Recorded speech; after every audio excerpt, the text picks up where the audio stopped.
बेड़ियां थी सदियों से पाँव में हमारे, उसने उठाया जिम्मा मैं इनको खोलता हूँ।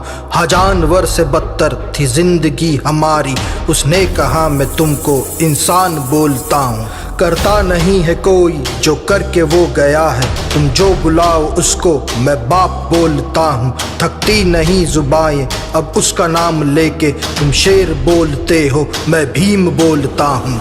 ईमान का है सब कुछ घर पर मेरे है जो भी, सुख दुख को भी मैं एक ही पलड़े में तोलता हूँ।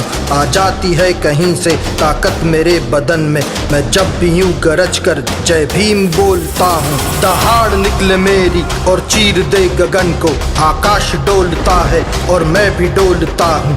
आ जाती है कहीं से ताकत मेरे बदन में, मैं जब भी यूं गरज कर जय भीम बोलता हूँ।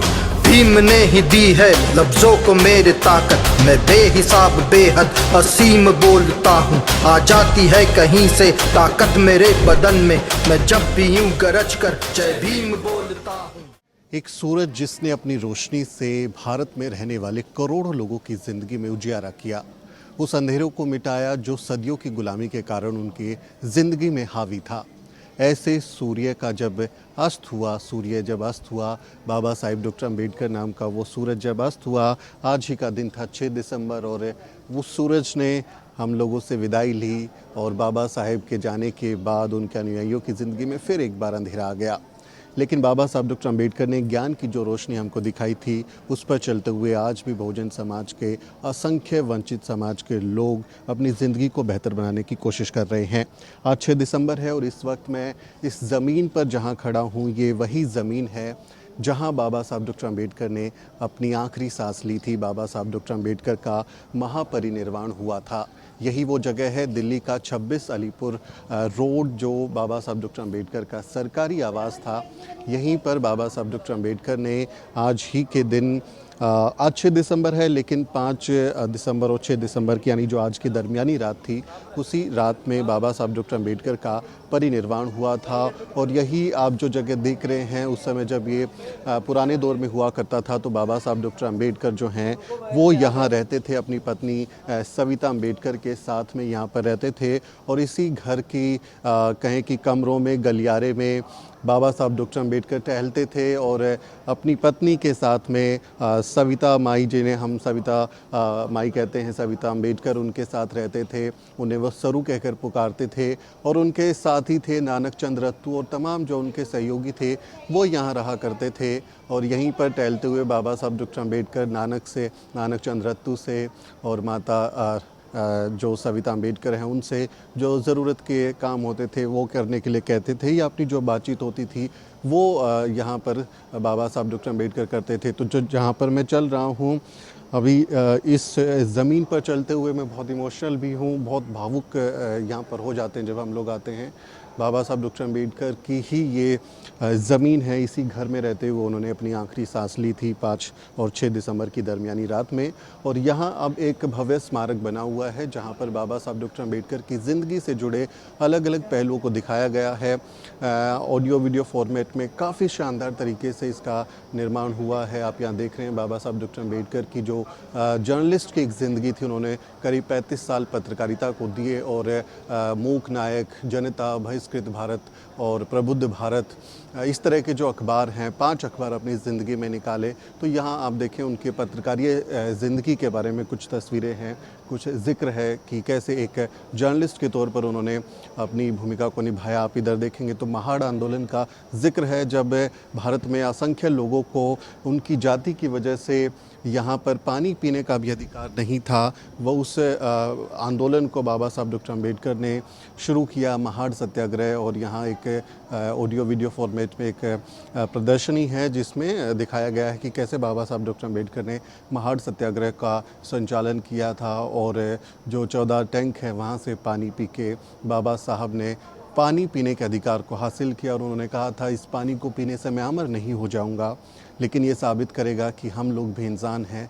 और एक काफ़िला लेकर बाबा साहब डॉक्टर अम्बेडकर जो हैं महाड़ के 14 टैंक में गए थे और वहाँ पर उन्होंने पानी पिया। और भारत में एक अपने तरीके का पहला जन आंदोलन जब बाबा साहब डॉक्टर अम्बेडकर 1927 में एक जल आंदोलन के अधिकार के तौर पर वहाँ पर पहुँचे और अपने अधिकार को हासिल किया, पानी पिया। आज हम लोग बिस्लरी का पानी पीते हैं, आज हम बहुत महंगी महंगी ब्रांडेड बॉटल्स का पानी पी सकते हैं, 1000 रुपए की बोतल है उसको भी ख़रीद के पी सकते हैं। लेकिन एक वक्त ऐसा था, आज भी है, जिसमें बहुत सारे लोगों को हमारे पानी पीने का अधिकार नहीं है। इंद्र मेघवाल का किस्सा अभी ताज़ा है, जहां मटकी से पानी पीने पर उसको किस तरह से अपनी ज़िंदगी से हाथ धोना पड़ा। वैसे हालात थे उस समय भी, लेकिन बाबा साहब ने हमें इस लायक तो बनाया कि आज हम अपने मन से पानी पी सकते हैं, हम खरीद कर पानी पी सकते हैं। ये अधिकार बाबा साहब डॉक्टर अम्बेडकर का है। Why do we fight for it? It's not simply for the drinking water. Drinking the water will not give us very much. It is not even a matter of only of human rights, though we fight to establish the right to drink water. ये बाबा Saheb doctor Ambedkar का कहना था कि हमें पानी पीने का अधिकार ये साबित करेगा कि हम इंसान हैं। और उसी के तहत बाबा साहब डॉक्टर अम्बेडकर ने ये शुरुआत की थी महार सत्याग्रह में। आप ये तस्वीर जो पीछे देख रहे हैं, ये बाबा साहब डॉक्टर अम्बेडकर के सहयोगी हैं, जो उनकी दौरान जब बाबा साहब डॉक्टर अम्बेडकर अपने आंदोलन कर रहे थे, तो उस समय जो जो उनके सहयोगी थे, जो उनके आंदोलन में शामिल थे, उनके साथी थे, उन लोगों के नाम हैं Rao Bahadur, N Shivraj, BK Bhaurao, Krishna Rao Gaikwad, BR Rajaram, Ramji Bhole, Jogendranath Mandal. ये सभी जो साथी हैं बाबा साहब डॉक्टर अम्बेडकर के, ये वही लोग हैं जो उनकी ज़िंदगी में जब वो आंदोलन कर रहे थे तो उस समय उनके साथी थे, उनके सहयोगी थे। और जो तमाम आंदोलन हैं उनको लीड करते हुए बाबा साहब डॉक्टर अम्बेडकर के साथ में ये सभी लोग जो हैं उसका हिस्सा थे। तो बाबा साहब डॉक्टर अम्बेडकर की ज़िंदगी से जुड़े हुए कई किस्से, बहुत ही दिलचस्प जानकारियाँ यहाँ पर आपको देखने को मिलेगी। ये बाबा साहब डॉक्टर अम्बेडकर का जो चित्र है, ये कलाराम मंदिर का है। कलाराम मंदिर 2 मार्च 1930 को डॉक्टर अम्बेडकर ने अपने करीब 10,000 अनुयायियों के साथ में नासिक के कालाराम मंदिर के सामने अधिकार हासिल करने के लिए, मंदिर में प्रवेश का अधिकार हासिल करने के लिए एक बड़ा जन आंदोलन किया और मंदिर में उन्होंने एंट्री हासिल की, जिसके बाद में काफ़ी बवाल भी हुआ, हमारे लोगों पर हमले भी किए गए और मंदिर में प्रवेश का बाबा साहब डॉक्टर अम्बेडकर का ये आंदोलन था। लेकिन बाबा साहब डॉक्टर अम्बेडकर ने हमेशा इस बात को दोहराया कि हमारी लड़ाई जो है वो मंदिर मस्जिद की नहीं है, मंदिर में प्रवेश करने की नहीं है, बल्कि स्कूल कॉलेज में अधिकार हासिल करने की है, पढ़ाई लिखाई का, समानता का अधिकार हासिल करने के लिए। लेकिन उस समय जनता को मोबिलाइज़ करने के लिए बाबा साहब डॉक्टर अम्बेडकर ने एक मंदिर आंदोलन किया था। आज के जो मंदिर आंदोलन होते हैं वो इस देश को विघटित करने वाले होते हैं, लेकिन बाबा साहब ने जोड़ने का एक आंदोलन किया था। ये बाबा साहब डॉक्टर अम्बेडकर के अलग अलग चित्र हैं जो उन्होंने हड़ताल की हैं, जो प्रदर्शंस किए हैं अपने लोगों के अधिकारों के लिए, जिस तरह से उन्होंने मार्च किए हैं, उसकी प्रदर्शनी आप यहाँ पर देख सकते हैं। और एक दिलचस्प चीज़ और है, बहुत सारे लोग ये कहते हैं कि बाबा साहब डॉक्टर अम्बेडकर जो हैं वो दलित शब्द पर आपत्ति थी, उन्हें दलित शब्द वो इस्तेमाल नहीं करते थे और बहुत अलग अलग बात बोली जाती है कि उसका इस्तेमाल नहीं करना चाहिए। लेकिन यहाँ आप देखेंगे बाबा साहब डॉक्टर अम्बेडकर की, हमने पहले भी इस बात का जिक्र किया है कि वो यहाँ पर बाबा साहब डॉक्टर अम्बेडकर ने भी अपनी लेखनी में कई बार दलित शब्द का इस्तेमाल किया है। वो डिप्रेस्ड शब्द का इस्तेमाल करते थे अंग्रेज़ी में, लेकिन उन्होंने मराठी में दलित शब्द का भी इस्तेमाल किया है। आप देखें, दलित निराश्रित सहायक फंड, यानी बाबा साहब डॉक्टर अम्बेडकर ने दलित समाज के लिए, उनको एक कंपनसेट करने के लिए, उनके कुछ आर्थिक मदद करने के लिए ये फ़ंड बनाया था। और आप देखें बाबा साहब डॉक्टर अम्बेडकर के यहाँ पर नाम है आपला भीमराव रामजी अम्बेडकर, ये यहाँ पर लिखा हुआ है। और दलित निराश्रित सहायक फंड का आप देख सकते हैं यहाँ पर पोस्टर लगा हुआ है। ये बाबा साहब डॉक्टर अम्बेडकर के अलग अलग चित्र हैं। तो बाबा साहब डॉक्टर अम्बेडकर ने भी अपनी राइटिंग में दलित शब्द का इस्तेमाल किया है। मराठी शब्द है जिसका मतलब दबा कुचला होता है, तो बहुत सारे लोग इस बात पर आपत्ति करते हैं। देखिए, नाम चाहे जैसे हों, शब्द जैसे हों, लेकिन जो इस्तेमाल है उनका जिस संदर्भ में है वो हमें समझना चाहिए। और अगर एक भी व्यक्ति के साथ अगर जातीय उत्पीड़न होता है, उसको दबाया जाता है, उसके साथ शोषण होता है, तो हम फिर भले ही कितने ही संपन्न हो, कितनी ही अच्छी ज़िंदगी जी रहे हों, मैं तो तब तक अपने आप को दलित ही मानूंगा अगर मेरे समाज का एक भी व्यक्ति अपनी जाति की वजह से, अपने जन्म के कारण किसी भी तरह की पीड़ा का शिकार हो रहा है। ये देखें बाबा साहब की ज़िंदगी से जुड़े हुए कुछ और पहलू हैं यहाँ पर। बाबा साहब डॉक्टर अम्बेडकर की ज़िंदगी को ऑडियो वीडियो फॉर्मेट में यहाँ पर दिखाया गया है और अलग अलग उनकी पहलू को ज़िंदगी का, जैसे अभी देख रहे हैं आप, वो भाषण देते हैं, ये यहाँ पर तस्वीर है। और ये देखिए आप स्क्रीन पर अभी आप देखेंगे तो एक अर्थशास्त्री के तौर पर, एक शिक्षाविद के तौर पर उनकी उपलब्धि को दिखाया है। सिडनम कॉलेज में वो पढ़ाते थे, उसका जिक्र है। सिडनम कॉलेज में उन्होंने जो है प्रोफेसर की नौकरी की। जब वो पढ़ कर आए थे वहाँ पर आर्थिक तंगी थी, तो उसको कहें कि अपने घर चलाने के लिए उन्हें ये काम करना पड़ा। बाबा साहब डॉक्टर अम्बेडकर का ये अलग अलग देखिए ज़िंदगी से जुड़े हुए किस्से आपको यहाँ देखने को मिलेंगे। ये लंदन का है, जब यूनाइटेड किंगडम में बाबा साहब डॉक्टर अम्बेडकर 1920 में पहुँचे। पढ़ाई लिखाई करने के लिए भी उनको कभी पढ़ाई छूट गई, कभी फिर जाना पड़ा। लंदन स्कूल ऑफ इकोनॉमिक्स से उन्होंने पढ़ाई की और वो डॉक्टरेट की उपाधि हासिल की। ये ग्रेज इन है जहाँ से बाबा साहब डॉक्टर अम्बेडकर ने बैरिस्टर की पढ़ाई की, यानी कानून की पढ़ाई करके वो आए। तो एक जगह उनको एडमिशन मिला तो उन्होंने कई कोर्सेज़ वहाँ से कर लिए। लंदन स्कूल ऑफ इकोनॉमिक्स से उन्होंने PhD की डिग्री हासिल की और अपनी जो थीसिस लिखी थी द प्रॉब्लम ऑफ रूपी, वो भारत में रुपए की समस्या पर its origin and it's solution में अपने तरह का पहला काम था जो बाबा साहब डॉक्टर अम्बेडकर ने किसी भी व्यक्ति ने भारत की रुपए की समस्या पर PhD लिखी थी। बहुत ही डिटेल्ड है, जिसकी इसी किताब के जो संकल्पना के आधार पर रिजर्व बैंक ऑफ इंडिया की भी स्थापना हुई है। ये बाबा साहब का थीसिस था जिसके आधार पर रिजर्व बैंक ऑफ इंडिया भी बना। तो वो एक महान अर्थशास्त्री थे। ये देखिए मैं जिसका जिक्र कर रहा था, reserve bank of India, RBI central board of directors, Calcutta, जनवरी 14, 1935। तो ये इसी किताब के आधार पर ही उसकी संकल्पना है। बाबा साहब डॉक्टर अम्बेडकर एक महान अर्थशास्त्री भी थे और वो पहले इंडियन थे जिन्हें दो डॉक्टरेट की उपाधि हासिल हुई। कोलंबिया यूनिवर्सिटी से भी डॉक्टरेट उन्होंने किया और लंदन स्कूल ऑफ इकोनॉमिक्स से भी जो है अर्थशास्त्री के तौर पे उन्होंने डॉक्टरेट हासिल की। तो वैसे पहले भारतीय थे जिन्होंने दो डॉक्टरेट PhD जो हैं वो हासिल की। अलग अलग उनकी ज़िंदगी के किस्से हैं। यहाँ बाबा साहब डॉक्टर अम्बेडकर के बारे में आप देखें, उनकी तस्वीरों को समझें। जहाँ वो जब कॉलेज बना रहे हैं, बाबा साहब डॉक्टर अम्बेडकर का अपना कॉलेज बनाने के लिए एक बैरिस्टर के रूप में जो लेबर मिनिस्टर के तौर पे हैं, संत बाबा गाडगे के साथ में हैं, संविधान सभा के तौर पे सदस्य के तौर में शामिल हैं, अपने लोगों के साथ मीटिंग के तौर पर हैं। तो ये तमाम पहलू जो हैं उनकी ज़िंदगी के यहाँ आपको देखने को मिलेंगे। मैं कुछ और चीज़ें आपको दिखाता हूँ। बहुत ही खूबसूरत तरीके से ये जो है निर्माण यहाँ पर हुआ है, बाबा साहब डॉक्टर अम्बेडकर की ज़िंदगी से जुड़ा है और जो एक उनके ज़िंदगी के कहें कि निर्णायक मोड़ था, एक दिलचस्प मोड़ था, जहाँ बाबा साहब डॉक्टर अम्बेडकर की ज़िंदगी हमेशा के लिए बदल गई। वो ऐसा मोड़ है जिसकी आप एक झलक जो है वो इस तस्वीर से देख सकते हैं।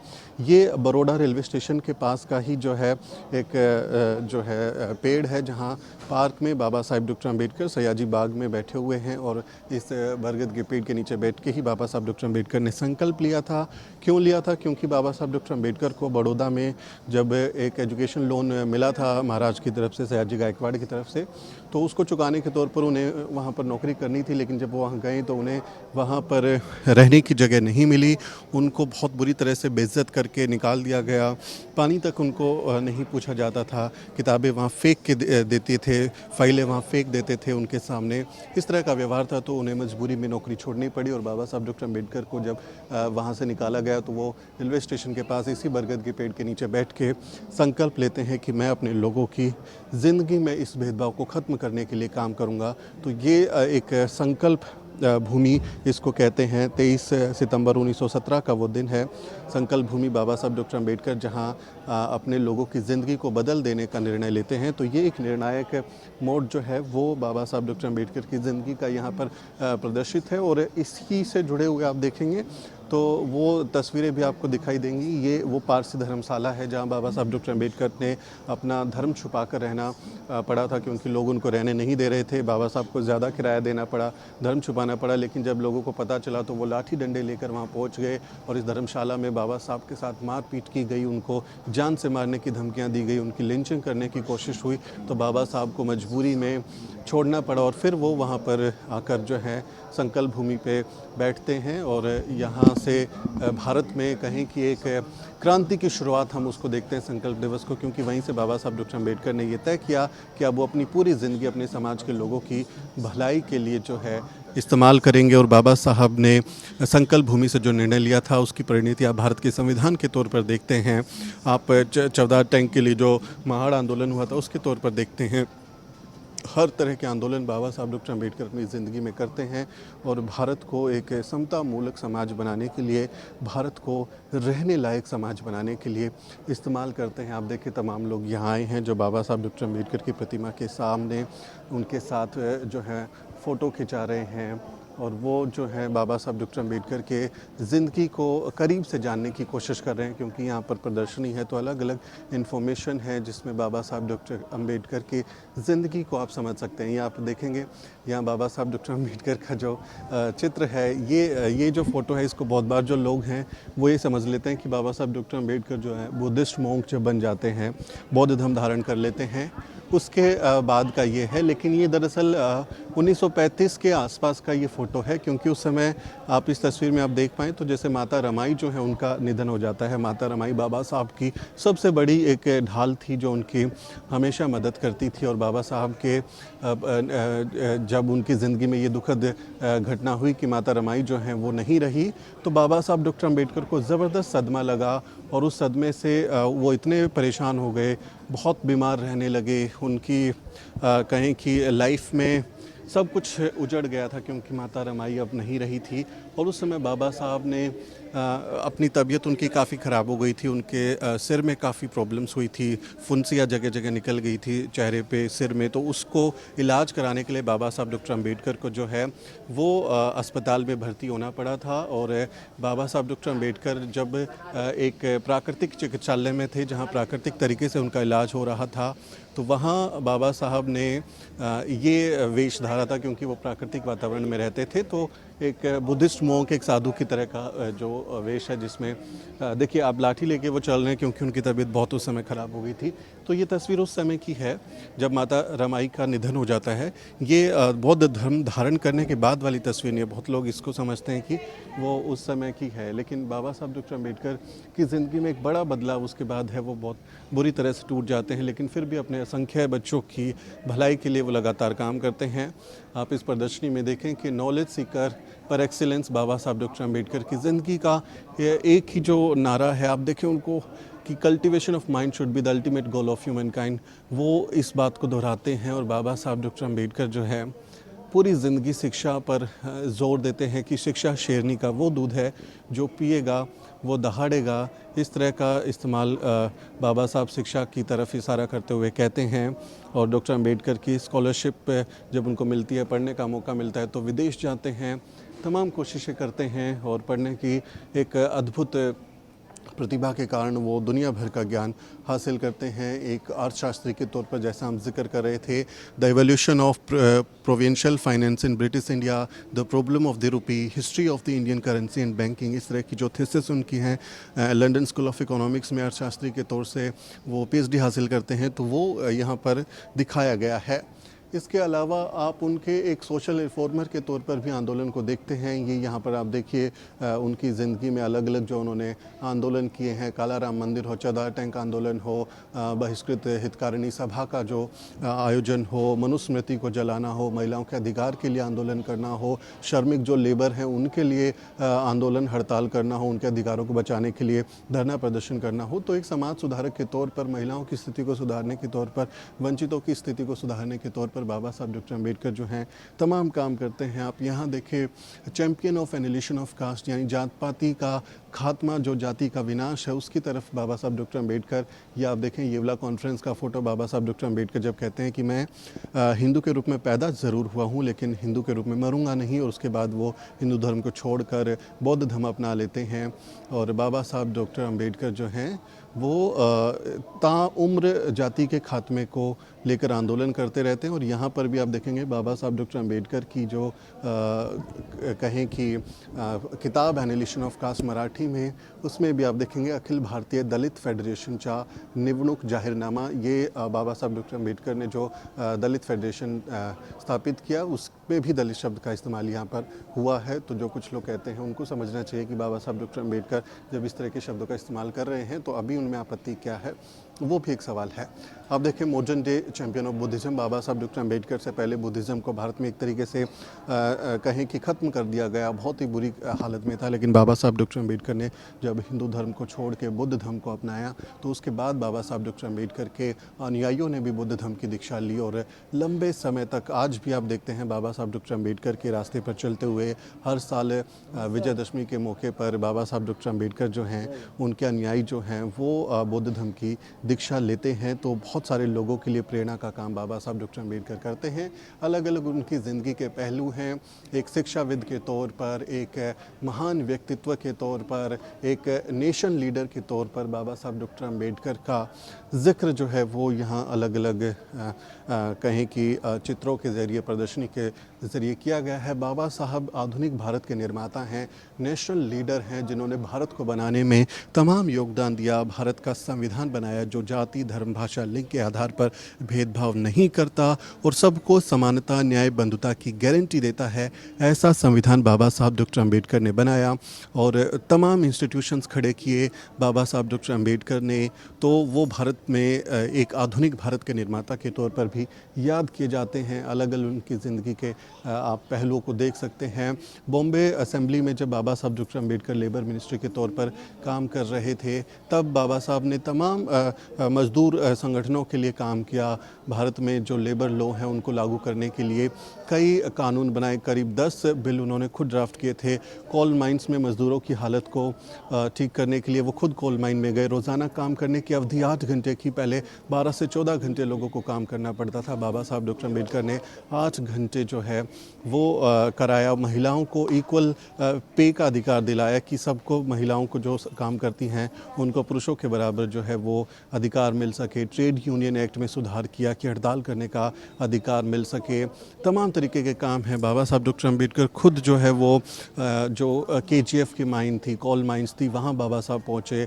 वो नीचे ज़मीन के उतरे खदानों में और मज़दूरों की हालत को समझा और उसके बाद बाबा साहब ने काम किया। जल संसाधन के लिए काम किया। भारत की जो पानी नीति है, जो जल नीति है, जो बिजली नीति है, पावर ग्रिड, आप जानते हैं पावर ग्रिड बाबा साहब डॉक्टर अम्बेडकर ने ही बनाई थी। हाइड्रो पावर जो प्रोजेक्ट हैं वो बाबा साहब डॉक्टर अम्बेडकर ने डिज़ाइन किए थे।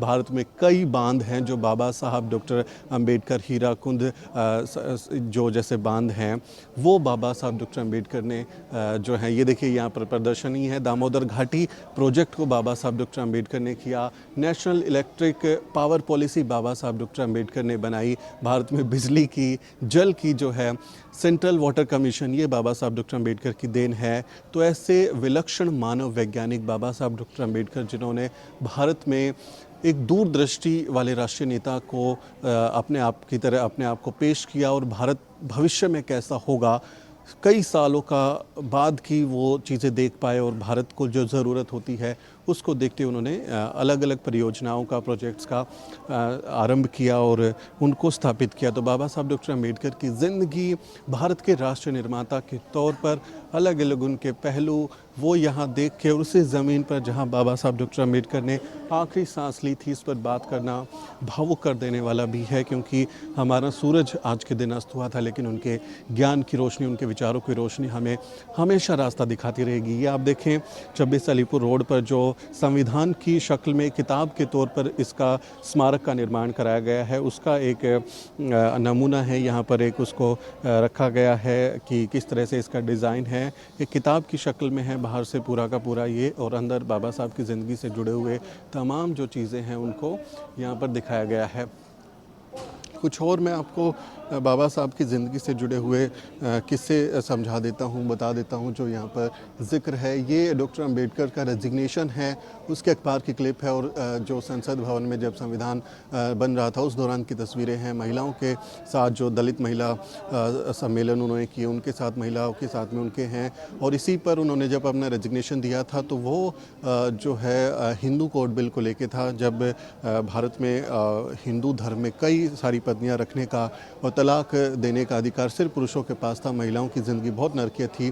उस समय बाबा साहब डॉक्टर अम्बेडकर ने महिलाओं की स्थिति को सुधारने के लिए वो बिल लेकर आए थे जब वो कानून मंत्री थे, लेकिन वो बिल पास नहीं हो पाया, जिसके बाद बाबा साहब डॉक्टर अम्बेडकर ने जो है अपना इस्तीफ़ा दे दिया। ये बाबा साहब डॉक्टर अम्बेडकर का बड़प्पन था कि उन्होंने महिलाओं की मुक्ति के लिए, वो कहते थे मैं किसी समाज की तरक्की को इस बात से आंकता हूँ कि वहाँ महिलाओं ने कितनी तरक्की की है, तो महिला अधिकारों के लिए उन्होंने अपने पद से भी इस्तीफ़ा दे दिया। बाबा साहब डॉक्टर अम्बेडकर की ज़िंदगी के तमाम पहलू यहाँ देखने को मिलेंगे। माता सविता अम्बेडकर उनके साथ में हैं, उनके मित्र जो हैं वो साथ में हैं। अलग अलग तस्वीरों के ज़रिए हम उनकी ज़िंदगी को करीब से देख पा रहे हैं। मैं आपको कुछ और यहाँ पर चीज़ें दिखाता हूँ जिनको देखकर आपको बाबा साहब की ज़िंदगी से जुड़ी कई रोचक बातें जानने को मिलेंगी। बाबा साहब डॉक्टर अम्बेडकर का जो जीवन है वो इस आधे घंटे 1 घंटे के वीडियो में समेटना बहुत मुश्किल है, क्योंकि असंख्य काम उन्होंने किए हैं और उनके अनुयायी इसीलिए उनके दरवाजे पर, उनकी चौखट पर उनको याद करने के लिए आ जाए हैं, क्योंकि आज का दिन सबको उनको कहें कि याद करने के लिए प्रेरित करता है, क्योंकि उन्होंने इतने सारे काम किए हैं। स्वतंत्र भारत के पहले कानून मंत्री थे, राजनेता, राष्ट्रकर्मी, कुशल एक बुद्धिजीवी व्यक्ति, प्रथम कानून मंत्री थे, ड्राफ्टिंग कमेटी के अध्यक्ष थे जिन्होंने भारत का संविधान बनाया। और वो उनका जो काम है वो आने वाली नस्लों का भविष्य तय करता रहा है। आप इधर आकर देखेंगे तो बाबा साहब डॉक्टर अम्बेडकर का एक ये स्टैचू है जो कि बोलता हुआ स्टैचू है। आधुनिक तकनीक का इस्तेमाल करते हुए इसको बनाया गया है, जो बाबा साहब के भाषण दोहरा रहा है। आप इसको भी सुने। Equality cannot be divorced from liberty, nor can liberty and equality be divorced from fraternity. Without equality, liberty would produce the supremacy of the few over the many. ये बाबा साहब डॉक्टर अम्बेडकर का स्टैचू है, जो बोलता हुआ स्टैचू है, और इसको देख के आपको लगेगा बाबा साहब डॉक्टर अम्बेडकर खुद ही जो हैं वो बोल रहे हैं। बहुत खूबसूरत बना हुआ है और बाबा साहब के अलग अलग भाषणों के अंश हैं इसमें, जो बाबा साहब ने बतौर संविधान कमेटी के अध्यक्ष के तौर पे या कानून मंत्री के तौर पे या अलग अलग मौके पर जो बातें कही हैं।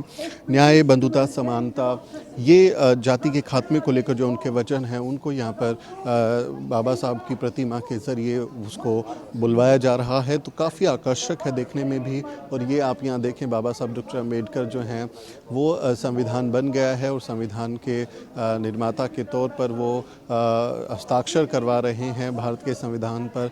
हस्ताक्षर करते हुए, क्योंकि जो कमेटी थी बाबा साहब डॉक्टर अम्बेडकर उसके अध्यक्ष थे, और फिर इस संविधान को बनने के बाद राष्ट्रपति को जब सौंपा गया, वो हाइलाइट्स हैं बेसिकली बाबा साहब डॉक्टर अम्बेडकर के संविधान बनाने में जो भूमिका थी। और भारत का संविधान एक ऐसा समतामूलक समाज बनाने के लिए प्रतिबद्ध है जो जाति, धर्म, भाषा, लिंग आदि के, अमीरी गरीबी के आधार पर, छोटे बड़े के आधार पर कोई भेदभाव किसी से नहीं करता, सबको समानता की गारंटी देता है। और बाबा साहब डॉक्टर अम्बेडकर को संविधान बनाने में सबसे ज़्यादा मेहनत करनी पड़ी थी, क्योंकि जो 7 सदस्य थे ड्राफ्टिंग कमेटी के, उसमें ज़्यादातर लोग जो हैं वो अनुपस्थित थे। एक व्यक्ति की मौत हो गई थी जिसको भरा नहीं गया, कुछ लोग अमेरिका चले गए थे, बाहर चले गए थे, कुछ लोगों की तबीयत थी और ख़राब थी, तो इस वजह से वो लोग नहीं आ पाए। तो टी रामाकृष्णाचारी जो हैं बाबा साहब डॉक्टर अम्बेडकर के संविधान सभा में वो भी सदस्य थे। उनका भाषण है कि सबसे ज़्यादा बाबा साहब ने मेहनत की है और इसीलिए बाबा साहब डॉक्टर अम्बेडकर को संविधान निर्माता कहा जाता है। अकेले ही उन्होंने जो है रोज़ाना एवरेज वो 10 बार खड़े होते थे और संविधान सभा में उठने वाले सवालों का जवाब देते थे। दुनिया भर के संविधानों को पढ़कर उनके अनुच्छेदों का सरलीकरण करते थे, उनको आसान भाषा में करते थे, उस पर उठने वाले सवालों का जवाब देते थे और भारत के लिहाज से उनका भारतीयकरण करते हुए कोशिश करते थे कि एक ऐसा संविधान बने जिसमें कोई समस्या ना हो। बाबा साहब डॉक्टर अम्बेडकर ने अपनी ज़िंदगी में तमाम काम किए जो बाबा साहब की ज़िंदगी के हमारे ऊपर एहसान है। उनके जो काम हैं वो हमारे ऊपर एहसान है, जो हमको लगातार इस बात की भी प्रेरणा देते हैं कि कैसे हम बाबा साहब डॉक्टर अम्बेडकर को अपना आदर्श मानते हुए, उनको प्रेरणा मानते हुए हम उनकी ज़िंदगी से सीख ले सकते हैं, हम आगे जा सकते हैं, उनकी ज़िंदगी को करीब से जान सकते हैं, उनके दिखाए हुए रास्ते पर चल सकते हैं। क्योंकि बाबा साहब डॉक्टर अम्बेडकर ने जो हमको रास्ता दिखाया है, वो जो रास्ता है वो हमें समानता की गारंटी देता है, न्याय की, बंधुता की गारंटी देता है और हमें ये संदेश देता है कि एक इंसान और इंसान में भेद करना ठीक नहीं है। जाति और धर्म के आधार पर आप किसी से भेद नहीं कर सकते, सबको बराबरी का अधिकार है, समानता की गारंटी है और भारत का संविधान इसकी गारंटी देता है, जिसे बाबा साहब डॉक्टर अम्बेडकर ने रचा है। तो आज बाबा साहब डॉक्टर अम्बेडकर के ज़िंदगी को करीब से जानना, उन्हीं के घर में जहां बाबा साहब डॉक्टर अम्बेडकर ने आखिरी सांस ली थी, वो जो तस्वीरें हैं, वो जो छवियां हैं, वो हमें भावुक कर देने वाली हैं। बाबा साहब डॉक्टर अम्बेडकर की ज़िंदगी को करीब से जानने वाले जो लोग हैं उनकी भी यहाँ पर यादें हैं। आप नीचे देखेंगे तो वो तस्वीरें भी आपको नज़र आएंगी जहाँ बाबा साहब डॉक्टर अम्बेडकर की ज़िंदगी में उससे उन पलों को भी दिखाया गया है जब उन्होंने आखिरी सांस ली थी और वो हमेशा के लिए हम सबको छोड़ कर चले गए थे। तो मैं आपको नीचे भी लेकर चलता हूँ और नीचे भी मैं कोशिश करूँगा कि आपको दिखा सकूँ कि कैसे वहाँ बाबा साहब के आखिरी क्षणों के बारे में जानकारी है। और ख़ासकर जब वो बुद्धिज़्म को अपना लेते हैं तो उस दौरान की जो चीज़ें हैं उनको यहाँ पर दिखाया गया है। ये 26 अलीपुर रोड जहाँ बाबा साहब डॉक्टर अम्बेडकर का घर है उसी का ज़िक्र है। अलग अलग उनकी ज़िंदगी से जुड़े पहलुओं को आपको जानने का मौका यहाँ मिलेगा। तो इसलिए हमारी कोशिश है कि आज हम आपको सीधे उस ज़मीन से जुड़ी हुई चीज़ें बताएं, वो चीज़ें बताएं जो बाबा साहब ने खुद यहाँ पर रहते हुए की हैं। उस घर में आपको ले चलें, बाबा साहब डॉक्टर अम्बेडकर के घर में आपको ले चलें, जिस घर में बाबा साहब डॉक्टर अम्बेडकर ने अपनी ज़िंदगी का एक बड़ा हिस्सा बिताया। और ये देखिए यहाँ तस्वीरें प्रथम मंत्रिमंडल यानी जो फर्स्ट कैबिनेट था नेहरू सरकार का, उसमें बाबा साहब डॉक्टर अम्बेडकर शामिल थे। ये कॉन्स्टिट्यूएंट असेंबली है।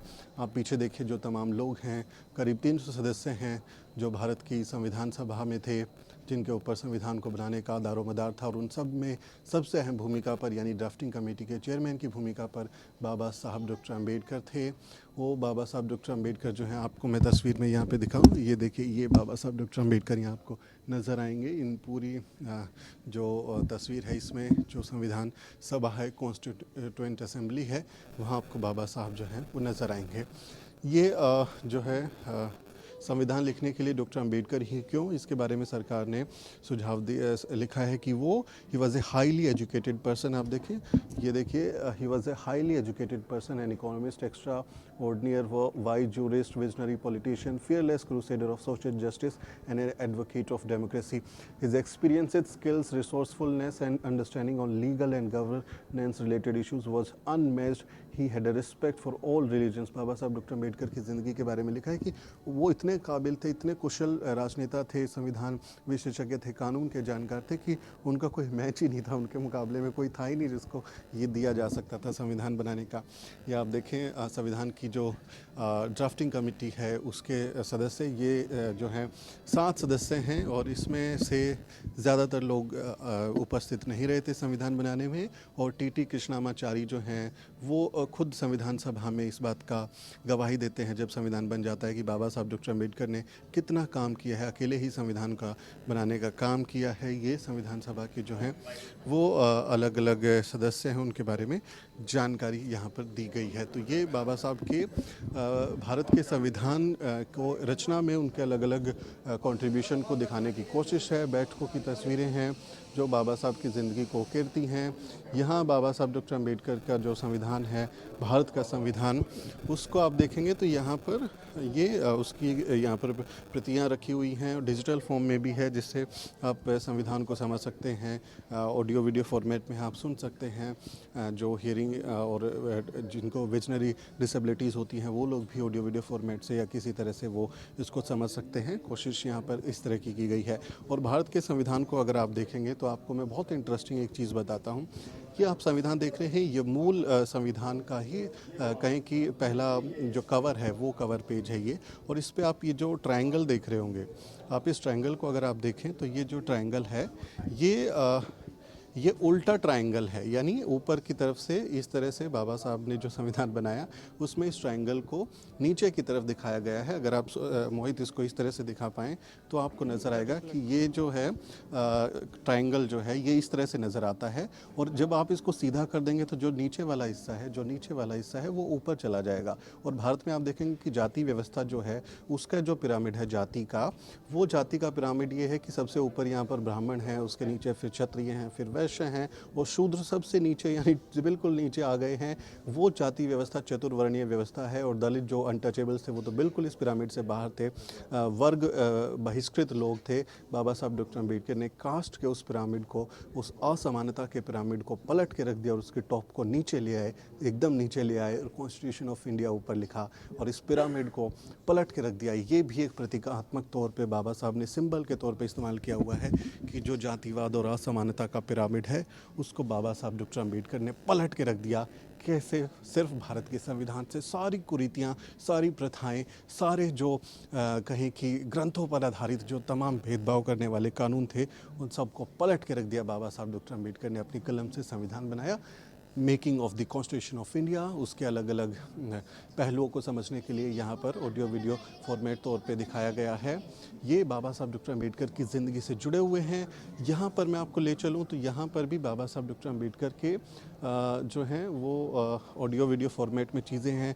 भारत रत्न बाबा साहब डॉक्टर अम्बेडकर, रामजी अम्बेडकर, ये एक उनके ज़िंदगी से आप जुड़ी हुई चीज़ों को हिंदी और अंग्रेज़ी में समझ सकते हैं। अलग अलग पहलुओं को आप जो है उनको देख सकते हैं। आप ये देखें, उनके जो भी हम अभी चीज़ें पढ़ रहे थे, देख रहे थे, उसकी चीज़ें हैं। बाबा साहब डॉक्टर अम्बेडकर के बारे में जब आप उनको जानना हो उसके बारे में है। यहाँ पर देखिए, corridors of power, the parliament of India, constitution, the world India as well as other nations, relevance of the constitution, preamble of India. या आप इसको टच कर सकते हैं और टच करने के बाद में जो है वो आपको ये चीज़ें समझ में आएंगी। Preamble of India is a brief introductory statement that sets out the guiding purpose and principle of the countries most important document, the constitution of India.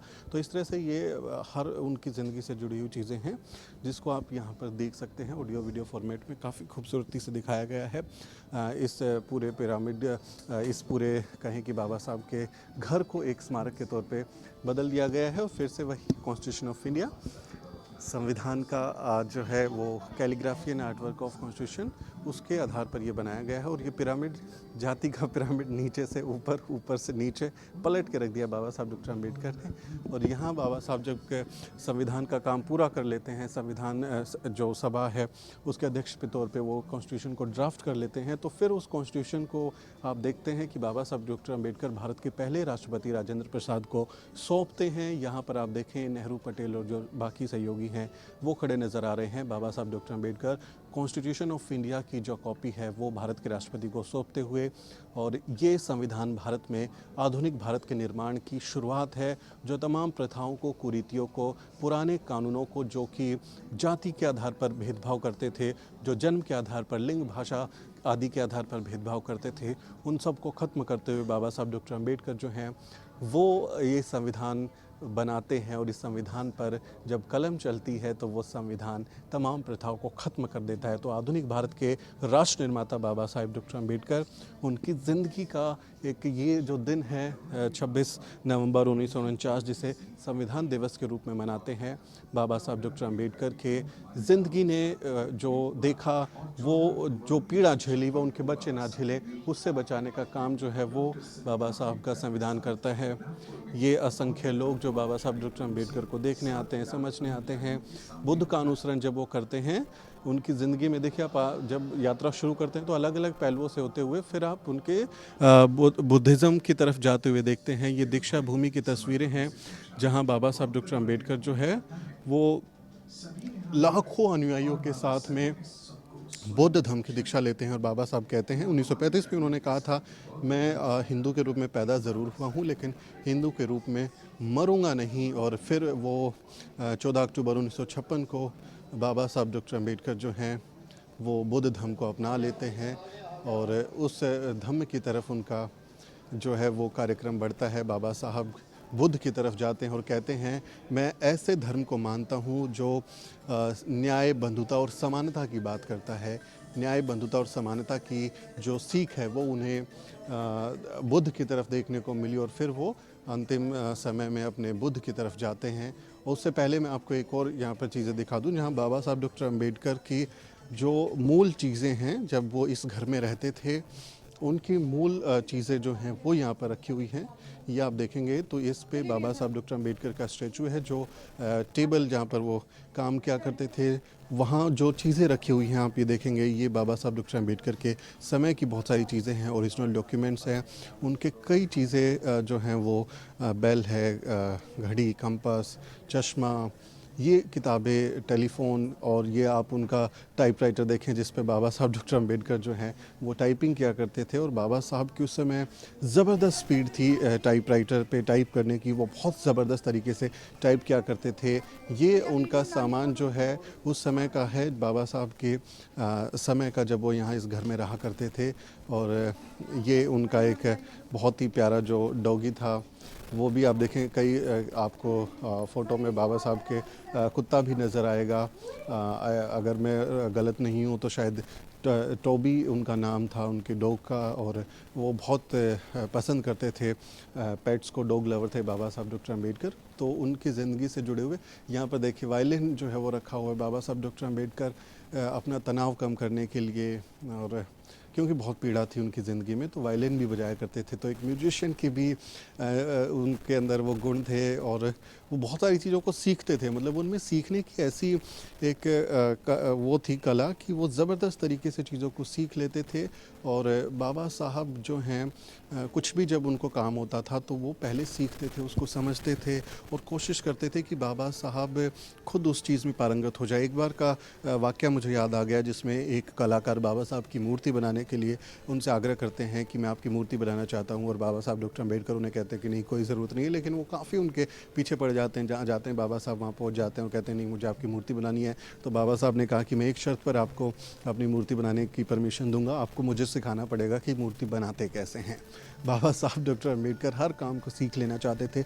ज़बरदस्त ललक थी सीखने की, बहुत ज़्यादा उनके अंदर उस चीज़ को लेकर ये था कि हमारे लोगों को पढ़ने लिखने नहीं दिया गया। उनके साथ तमाम तरीके के भेदभाव हुए, लेकिन मैं कम से कम पढ़ूँ, लिखूँ, समझाऊँ, सीखूँ। और वो बाबा साहब डॉक्टर अम्बेडकर जो हैं ताउम्र रखा। उन्होंने अपने अंतिम क्षणों में भी बुद्धा एंड इस धम्मा किताब पर काम किया। 5-6 दिसंबर की दरमियानी रात बुद्धा एंड इस धम्मा किताब को पढ़ते हुए छाती पर रखकर बाबा साहब हमेशा के लिए सो गए। ये तस्वीर जिसमें मैं जिक्र कर रहा था कुत्ते का, ये कुत्ता आपको नज़र आएगा। हाँ, टोबी देखिए यहाँ पर ठीक लिखा है, अम्बेडकर पेट डॉग टोबी, यानी मेरा अंदाज़ा ठीक था।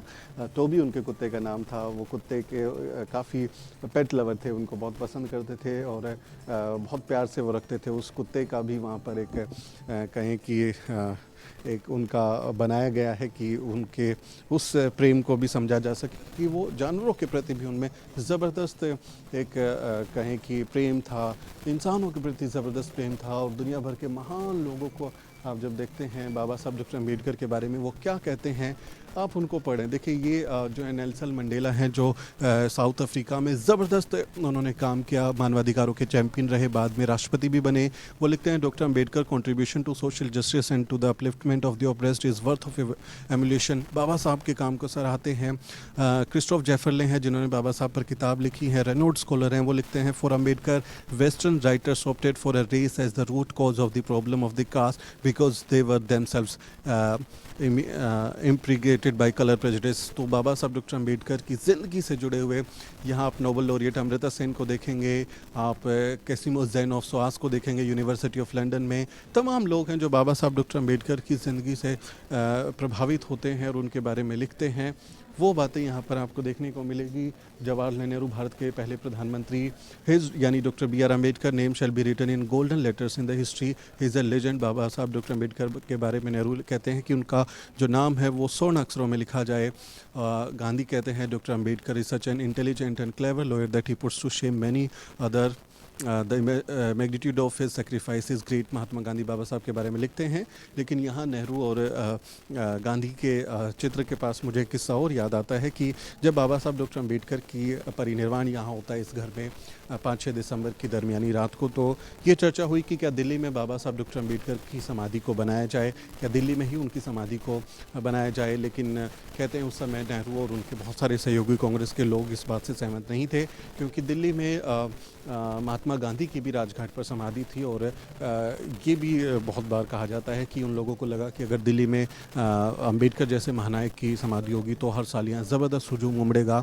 और यहीं पर संसद है, सत्ता का केंद्र है, भारत की राजधानी है। हैं तो वो फिर एक अलग तरह का संदेश होगा। तो इसलिए बाबा साहब डॉक्टर अम्बेडकर को मुंबई शिफ्ट किया गया और फिर चैत्य भूमि पर वहाँ बाबा साहब डॉक्टर अम्बेडकर की समाधि बनाई गई, क्योंकि लोग नहीं चाहते थे कि दिल्ली राजधानी में सत्ता के केंद्र के पास बाबा साहब डॉक्टर अम्बेडकर की समाधि हो। ऐसे आरोप भी लोगों पर लगते रहे हैं। महात्मा गांधी की समाधि थी तो लोग नहीं चाहते थे कि यहाँ राष्ट्रपिता के तौर पर जो महात्मा गांधी को स्थापित किया गया है उसके पैरेलल में बाबा साहब जैसे महानायक की समाधि हो। तो नेहरू और उनकी सरकार पर ये आरोप भी लगते रहे हैं कि उन्होंने बाबा साहब की समाधि को शिफ्ट कर दिया और फिर वो जो है मुंबई की चैत्य भूमि पर उसको स्थापित किया गया। और यहाँ आप देखते हैं ये बाबा साहब डॉक्टर अम्बेडकर की जिंदगी का एक अहम पल यहाँ